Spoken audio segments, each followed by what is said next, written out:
You just realized your business needed to hire someone yesterday. How can you find amazing candidates fast? Easy. Just use Indeed. Stop struggling to get your job post seen on other job sites. With Indeed sponsored jobs, your post jumps to the top of the page for your relevant candidates, so you can reach the people you want faster. According to Indeed data, sponsored jobs posted directly on Indeed have 45% more applications than non-sponsored jobs. Don't wait any longer. Speed up your hiring right now with Indeed. And listeners of this show will get a $75 sponsored job credit to get your jobs more visibility at Indeed.com/kidsandfamily. Just go to Indeed.com/kidsandfamily right now and support our show by saying you heard about Indeed on this podcast. Terms and conditions apply. Hiring? Indeed is all you need. Are you ready to learn the 3 secrets to launching a successful podcast? Hi, I'm Bill, a recent client of the Podcast Mogul. If you've been thinking about starting a podcast but aren't sure where to begin, he's got you covered. He is hosting a free webinar where he will share the 3 secrets that can help you launch, grow, and monetize your podcast without any fancy equipment or technical headaches. Click the link in the show notes to save your spot now and let him help get your podcast off the ground. Welcome to Invest in Yourself, the Digital Entrepreneur Podcast. Join the podcast mogul Phil Better as he interviews successful entrepreneurs that make their living in the digital world. Now, let's join your host, Phil Better, and his special guest today on Invest in Yourself, the Digital Entrepreneur Podcast. Welcome to another exciting episode of Invest in Yourself, the Digital Entrepreneur Podcast. I'm, of course, your host with most, Phil Better, and I'm very, very excited for the guest we have today because they have made waves in the world of digital entrepreneurship with her innovative strategies and, of course, her remarkable achievements. Our guest today is the dynamic founder of her own consulting firm. Launched during the height of the shutdown, her company made an incredible impact, hitting $100,000 in the first 6 months and growing to over $600,000 while serving more than 12,000 entrepreneurs in the online social media community space. Our guest message is to bring order to the overwhelming information age by connecting people with the experts they need most right when they need them.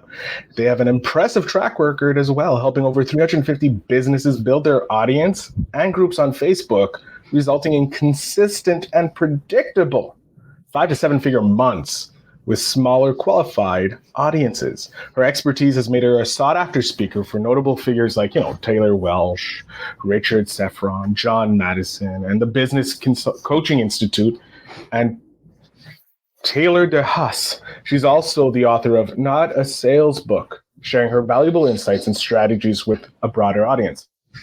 But when she's not dominating the online space, she is also a dedicated wife to an Army veteran for the last 19 years, and of course, a loving mother of 5 kids, one of whom survived a brain tumor when he was younger.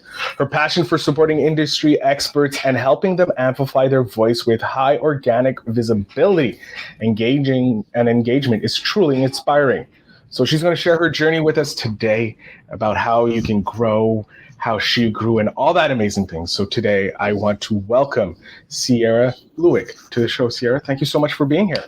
I appreciate that. That was quite the introduction. That was like 2 introductions in one. So that was fun. I try. I want to get people really hyped up for my guest, like the old hype guys for the rap stars of the 90s. So that's my job here because you're the star of the show. I'm just this hype guy, and then I open and close the show. That's all I do. I was going to say it's definitely that let's get ready to rumble. Yeah. That's I love those 2 guys, I forget their names. But anyways, that's not important here. We're here to talk about you, not my passion for hyping people up. Cierra, like always, I want to know why. Why in the height of the pandemic, or was this something else that you decided to become an entrepreneur?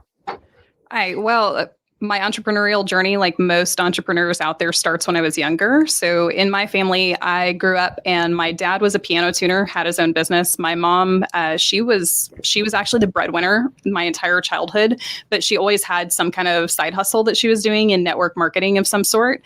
And then her best friend actually was like a second mom to me. And she had a wedding dress business that she ran out of her home.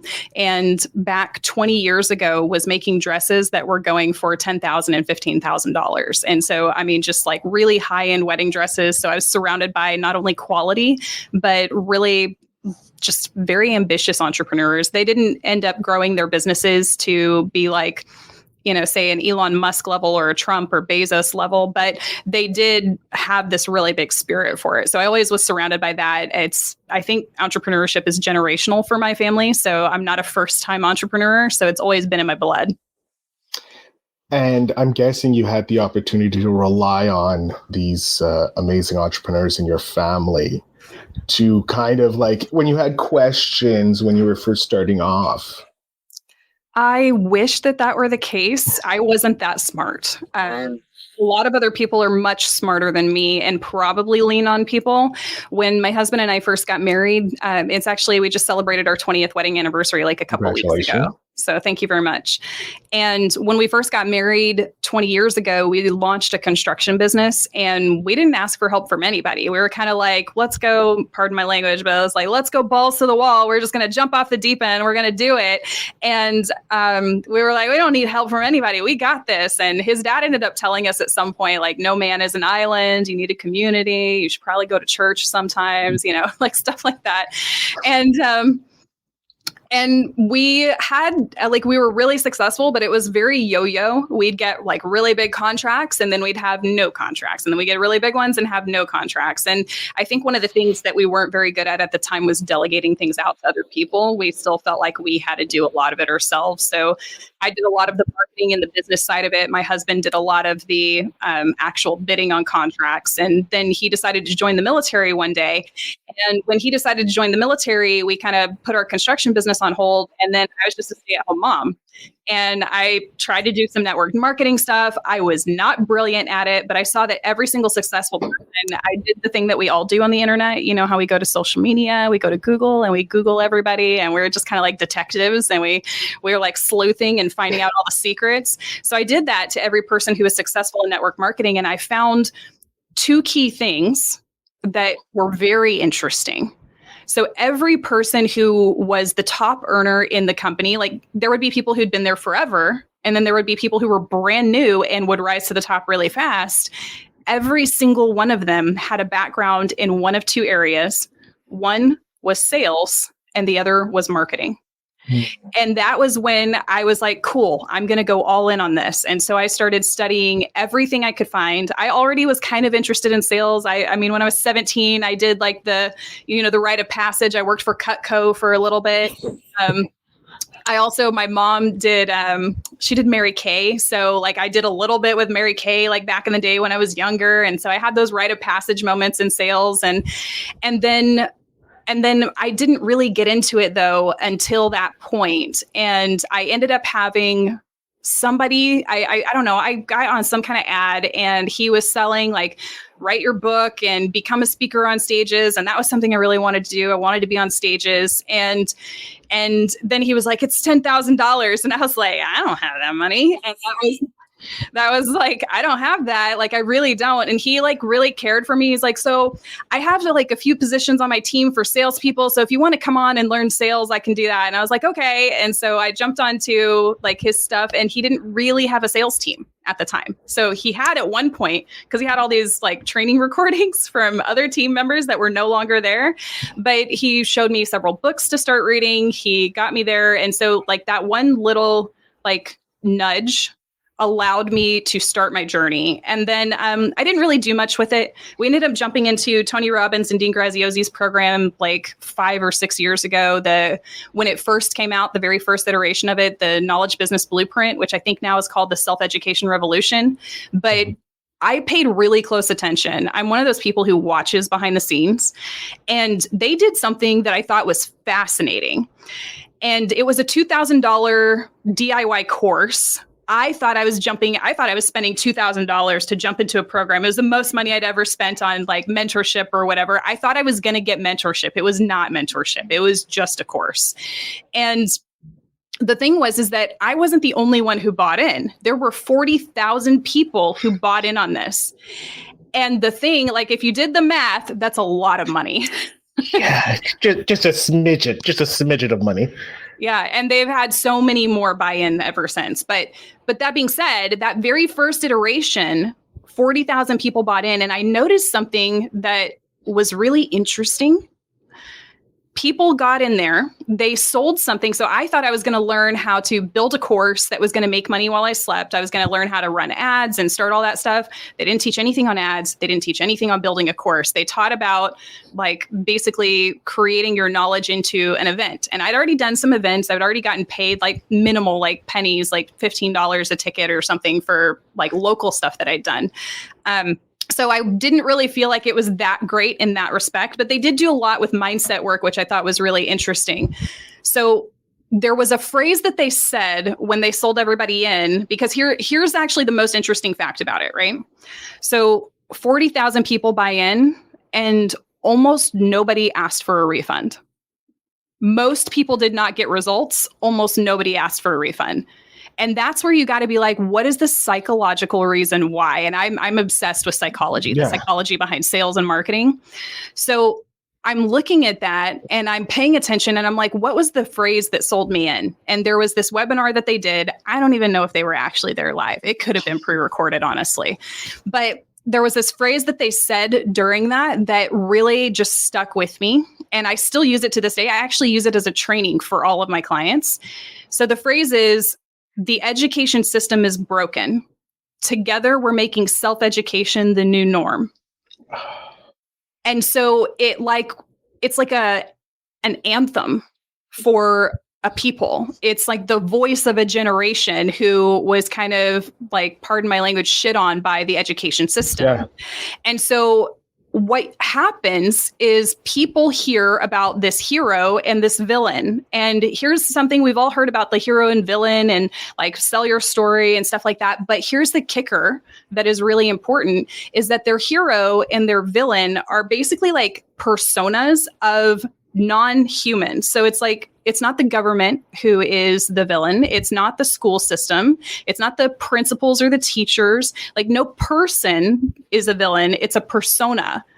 And they basically gave a persona to a system. And so that system is the villain. And then you can have another system that's the hero. And so it's almost like there's a book called The Alter Ego Effect. And it talks about how you can have a totem that when you put it on, you're this different personality, kind of like Superman, how Superman would have his outfit and nobody recognized him, but he puts on those glasses and suddenly like, who's this guy? Why does he have an S on his chest? That's weird. That's only for Superman. You know, they're like, I don't know. People are dumb. Anyways. I like all serious and then people are dumb. I love that. But it's true. I worked. Yeah, go ahead. Sorry. No. I'm interrupting. When you worked where? Go ahead. When I worked as a stock person, it's like people are like, "Where's the milk?" Like customers are come. Everybody has like, and it's like right beside you. Like we're beside it's cold to your left. Did you not look? But anyways, not important. Okay, here's a really cool psychological thing. Because again, I'm really into the psychology behind stuff. So this one comes from Tony Robbins. I learned it from his thing. Eventually, no one will remember that he did it and they'll only hear it from me. That'd be amazing. Let's have that be the reality. Brand new breaking stuff right now on the podcast. Yeah. So we only find whatever we're focused on. And our brain is only paying attention to whatever's most important information to us at the time. So it's like when you're buying a new car and you saw this new white car that you want, you start seeing white cars everywhere, right? And when you're like, whenever I got pregnant, I started noticing pregnant women everywhere. I was like, oh, wow, so many people are pregnant at the same. They were already pregnant before I got pregnant, but it's just like, I didn't realize it until it became top of mind for me.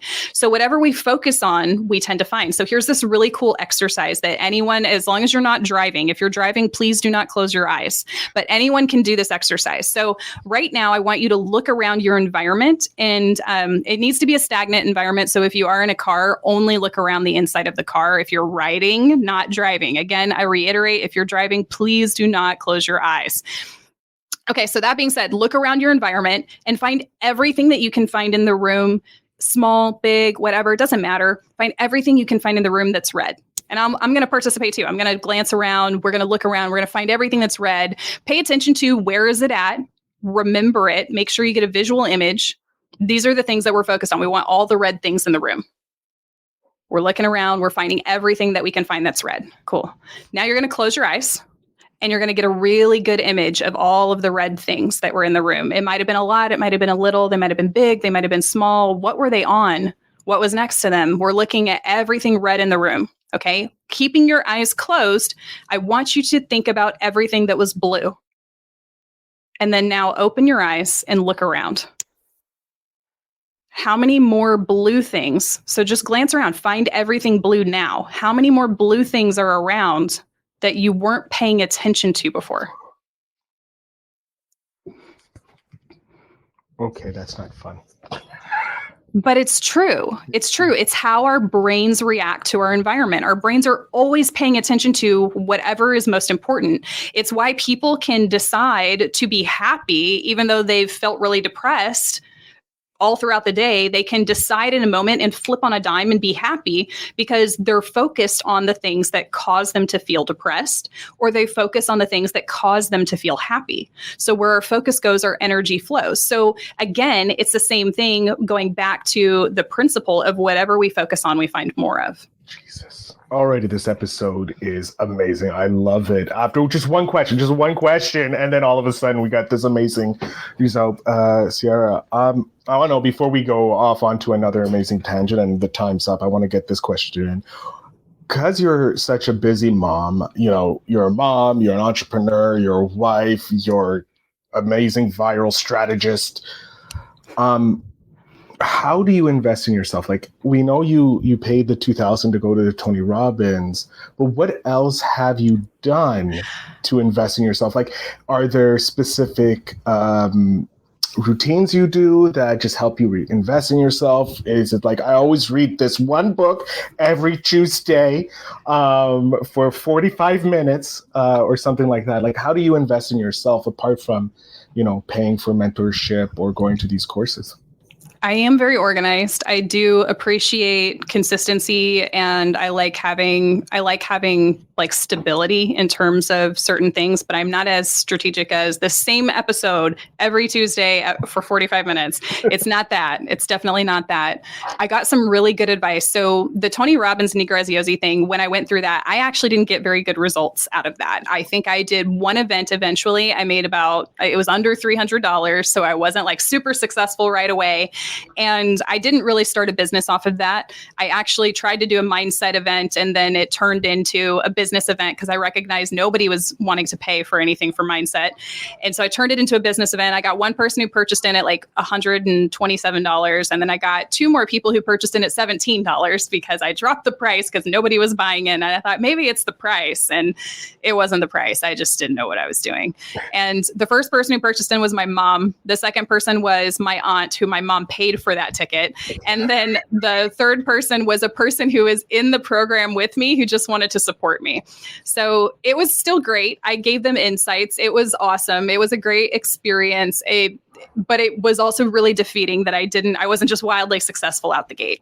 So that being said, the next year I ended up, so my son, we'd found out that year that he had a brain tumor when he was 11. And at the time when we found out, I got really depressed. The way we found out, he was in the kitchen and he was cooking brunch on a Saturday. We taught all of our kids to cook from a young age.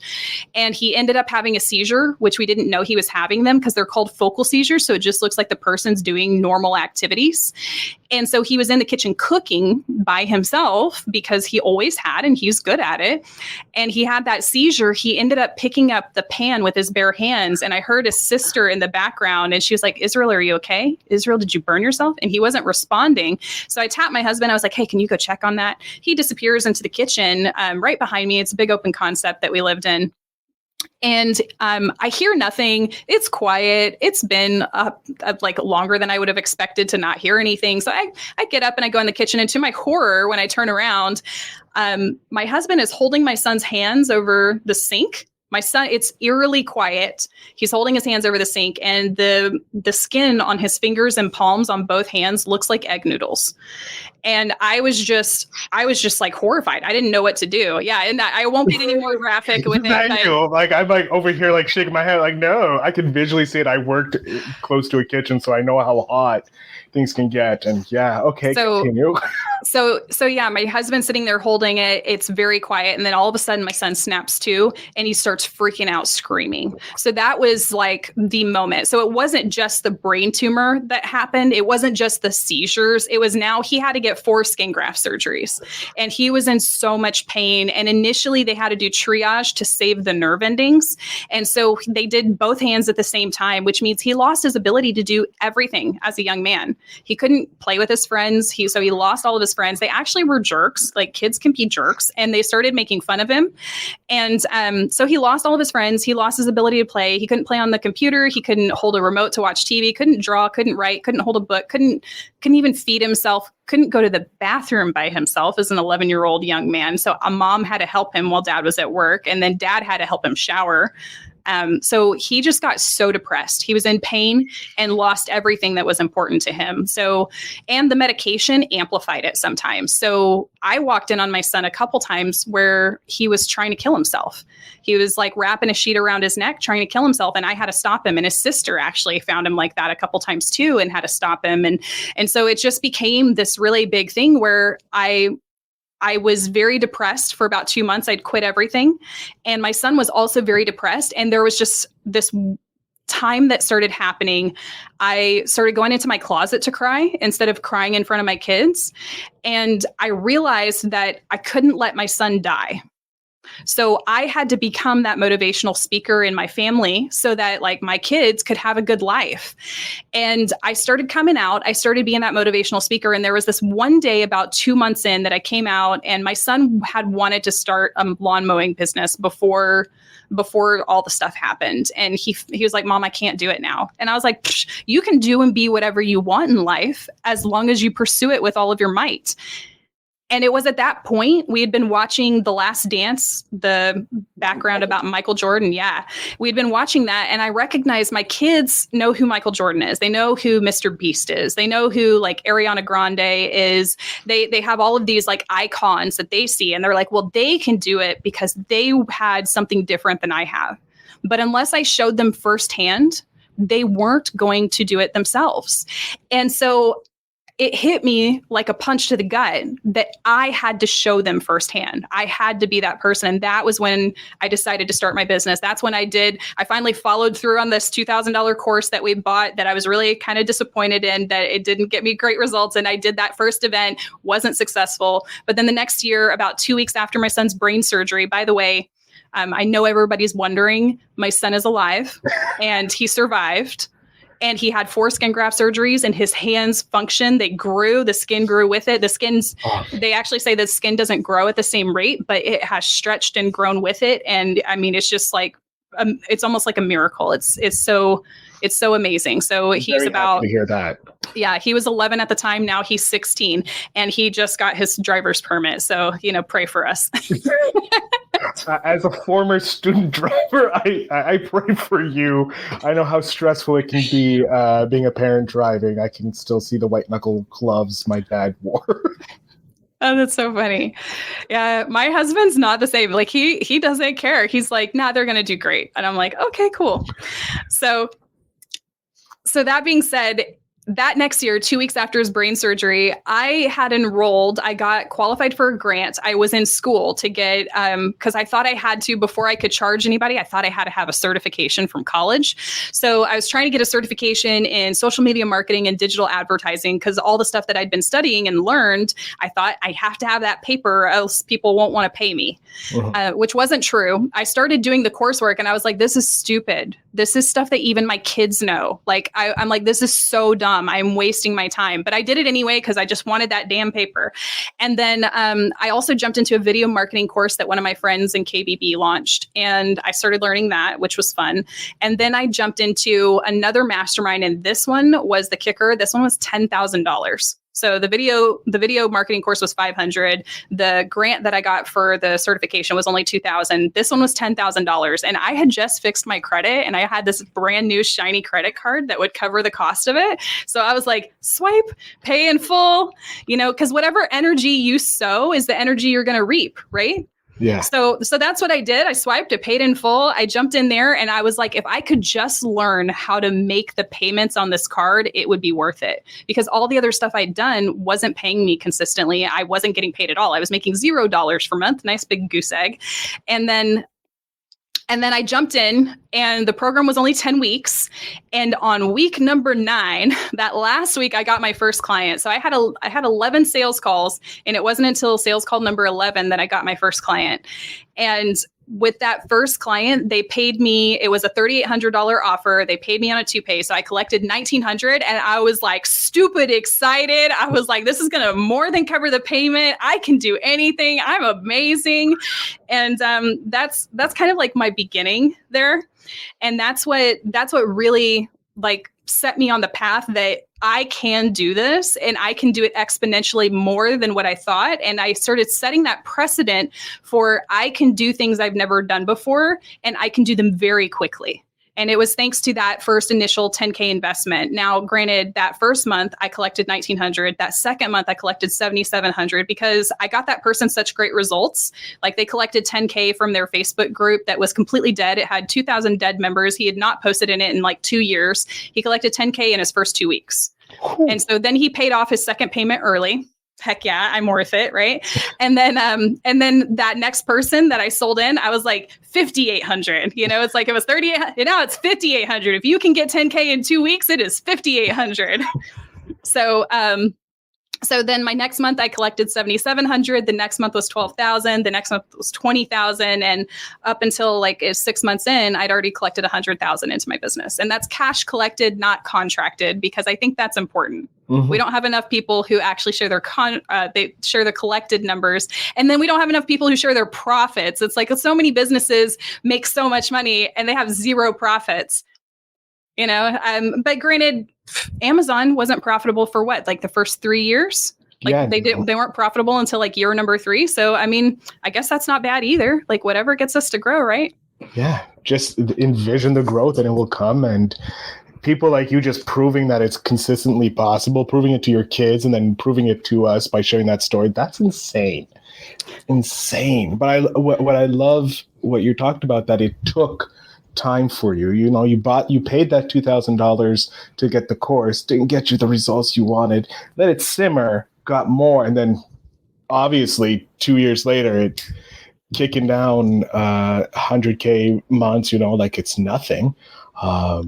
Jeez. I want to know, what do you see in 10 years from now? Like, where are you going in 10 years from now? What do you do?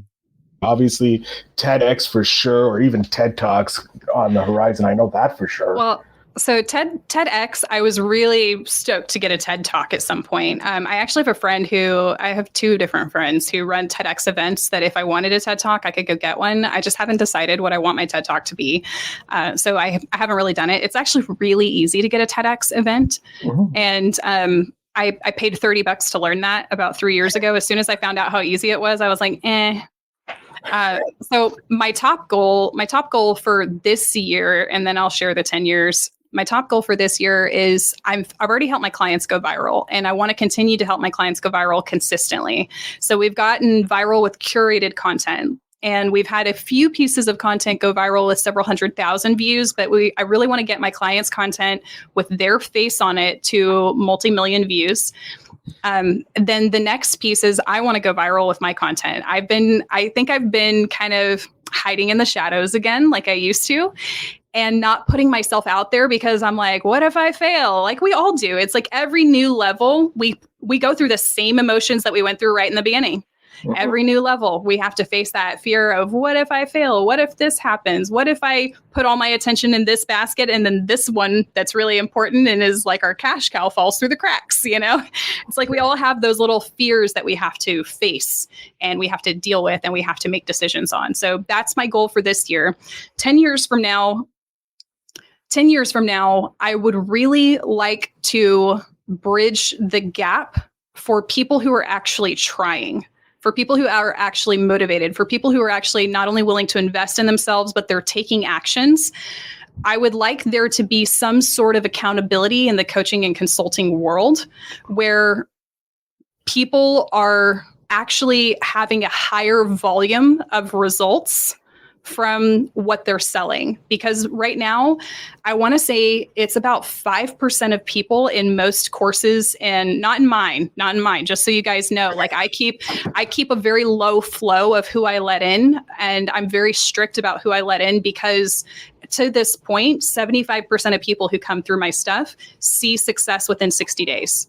50% see an ROI within the first 30 days. And I am very protective of that environment and of what I'm sharing with people and who I want to let in.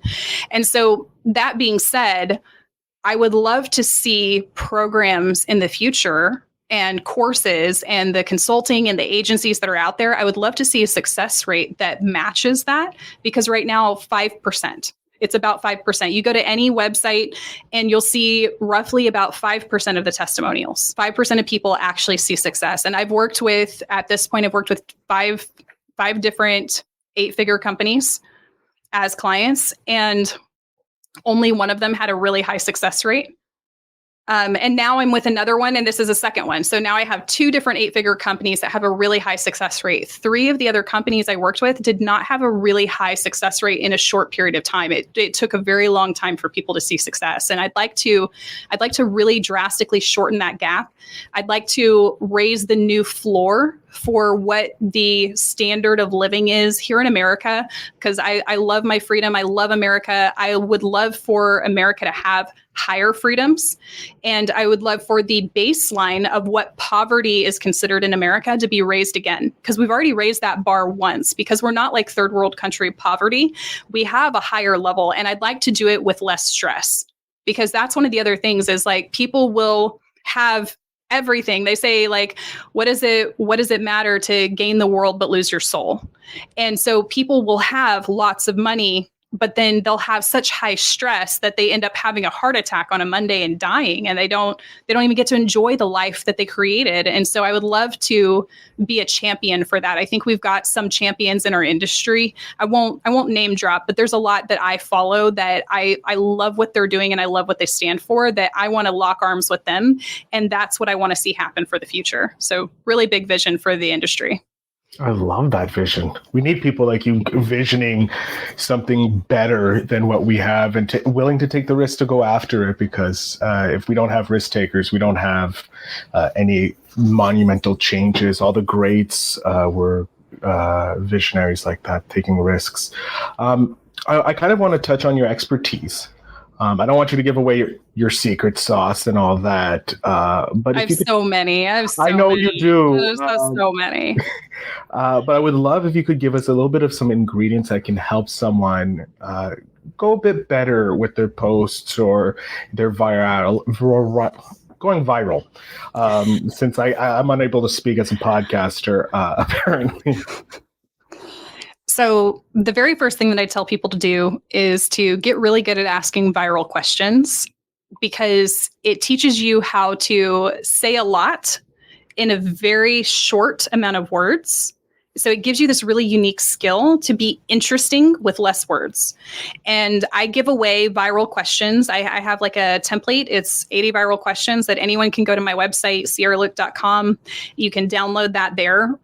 With that, you can get those 80 viral questions. You'll get a feel for what those are like. So I have clients who literally devote like extra time to just learning how to shape new viral questions and how to adapt them and how to build them for different audiences. And with viral questions alone, and it's like literally like one small sentence with viral questions alone. And I'll tell you one of the ones that, got me a $2,500 paid in full client. So with viral questions alone, you can go into a group, you can get a ton of engagement. People are like, who is that person? And then you can start making sales just with a viral question. It doesn't even have to be a CTA. And then And then we also have like viral questions CTAs. So anyone who goes and grabs that 80 viral questions template, I actually have a training in there on how to do it as CTAs. Like there's 3 different formats that we use viral questions for, but I use viral questions on my sales calls. I use viral questions in my conversations. I use viral questions in my longer form posts. I use viral questions in books. And the thing is that they are very, very engaging. And if you can get really good at asking questions, there's people have written several books about it. Like John Maxwell wrote Good Leaders Ask Great. No. Yes. Good Leaders Ask Great Questions. And that book is all about asking really good questions. And so if you can, it's an art to be really good at asking questions and then listen, and not listen to respond, but listen to understand.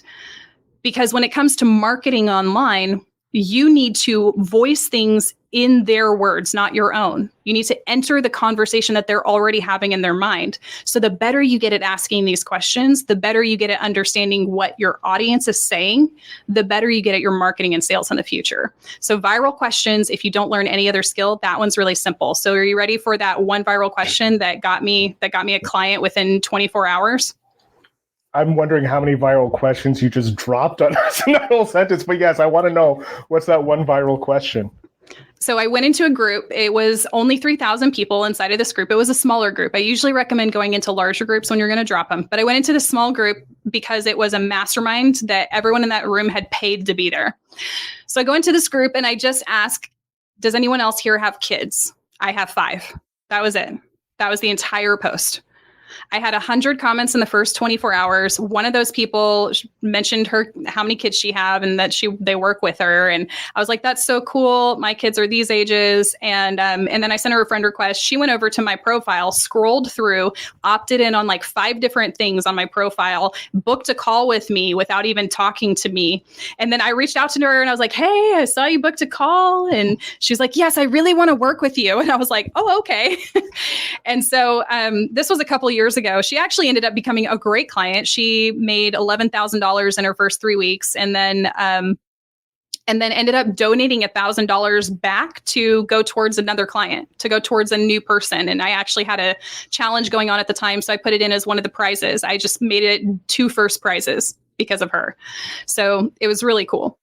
So that being said, viral questions don't have to be hard. They just have to be really entertaining, fun, easy to answer. That's it. They can be polarizing. Like one, you probably engaged on one. It's not as popular now because people are kind of burned out on it, but I still guarantee you're going to get engagement even if you do it today. It's the pineapple on pizza thing. Oh my God.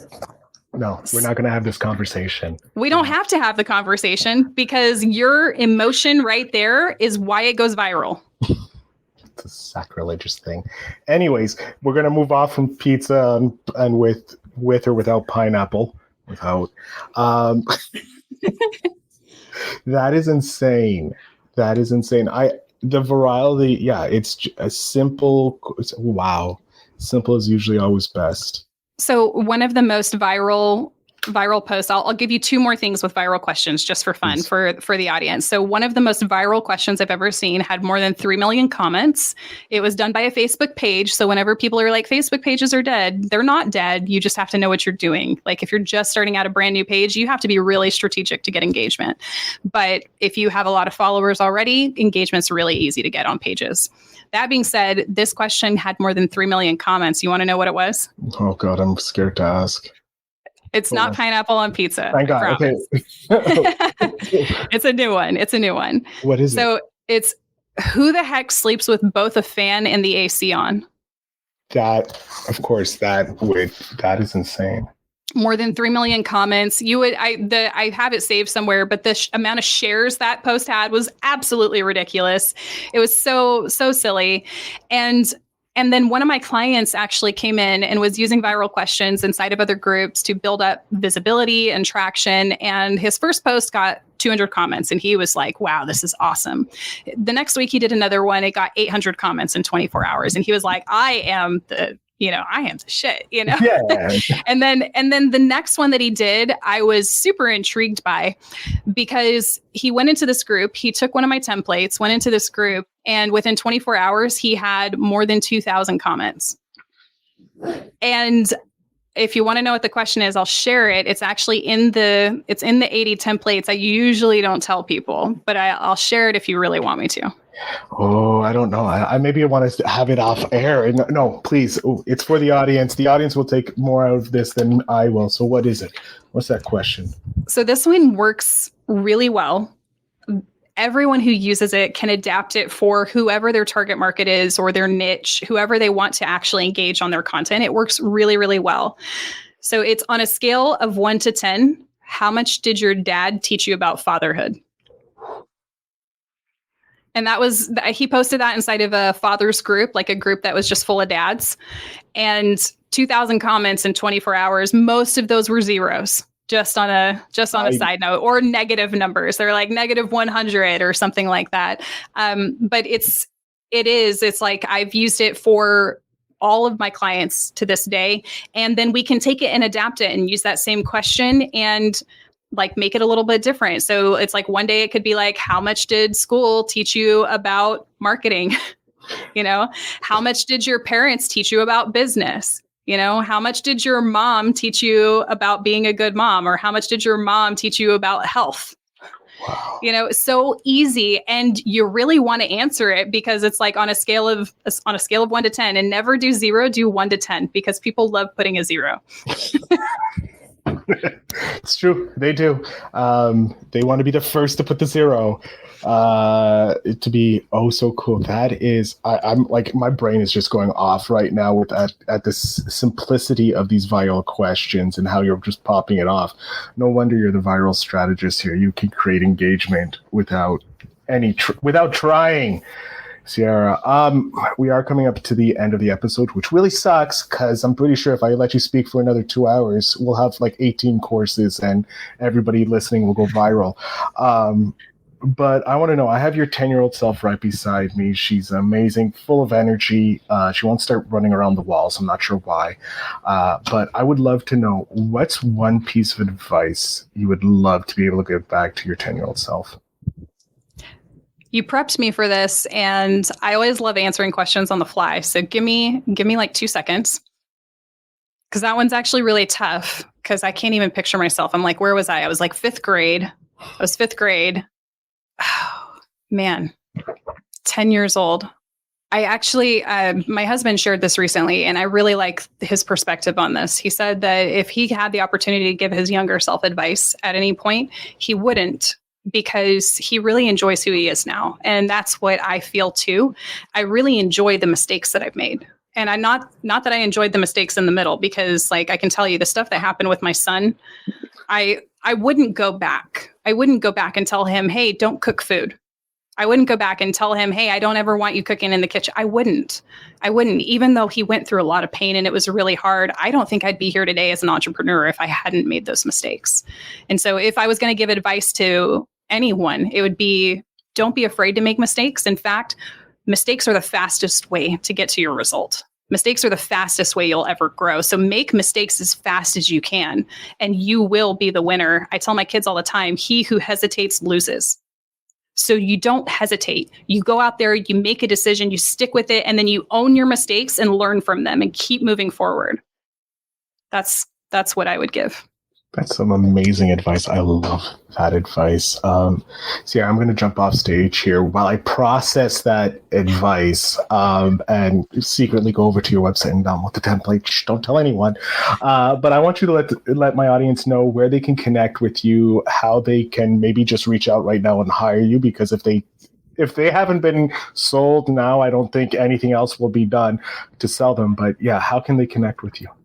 So if you want to purchase something without talking to me, you can go to my website. You can go download like the viral questions. You can download the viral questions. I have several other DIY courses that you can get there as well. If you don't ever want to talk to me, you just want to like do this behind the scenes and try it on your own, you absolutely can. Everything that I give has actions that you can take right away. And I give so many templates for all different pieces of content, all of that on there.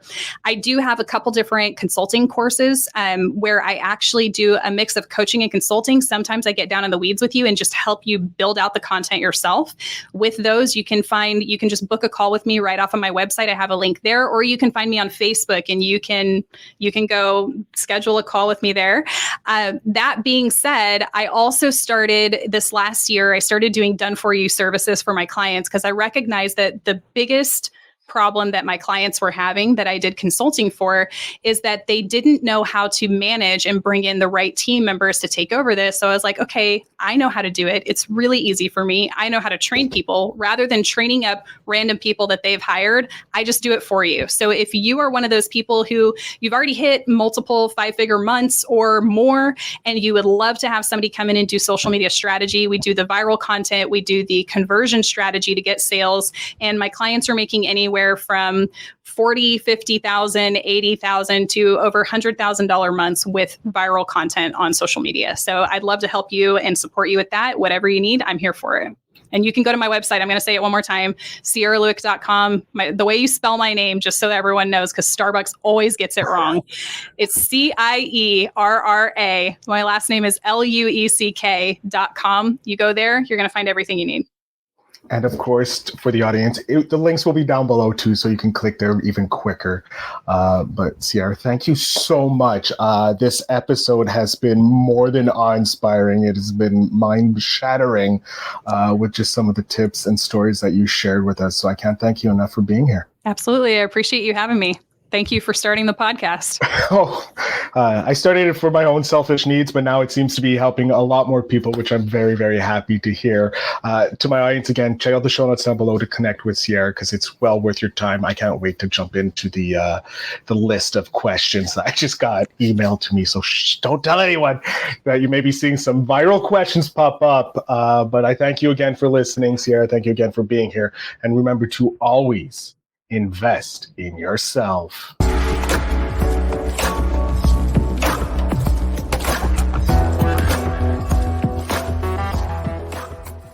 Thanks for tuning in. Now it's time to take the next step. When you're ready to dive deeper into how to launch, grow, and monetize your podcast, Phil's got something special for you. Join him for a free webinar where he'll reveal the 3 secrets that have helped countless entrepreneurs succeed in podcasting. Click the link in the show notes to save your spot, and let's turn your podcasting dreams into reality. You just realized your business needed to hire someone yesterday. How can you find amazing candidates fast? Easy. Just use Indeed. Stop struggling to get your job post seen on other job sites. With Indeed sponsored jobs, your post jumps to the top of the page for your relevant candidates, so you can reach the people you want faster. According to Indeed data, sponsored jobs posted directly on Indeed have 45% more applications than non-sponsored jobs. Don't wait any longer. Speed up your hiring right now with Indeed. And listeners of this show will get a $75 sponsored job credit to get your jobs more visibility at Indeed.com/kidsandfamily. Just go to Indeed.com/kidsandfamily right now and support our show by saying you heard about Indeed on this podcast. Terms and conditions apply. Hiring? Indeed is all you need.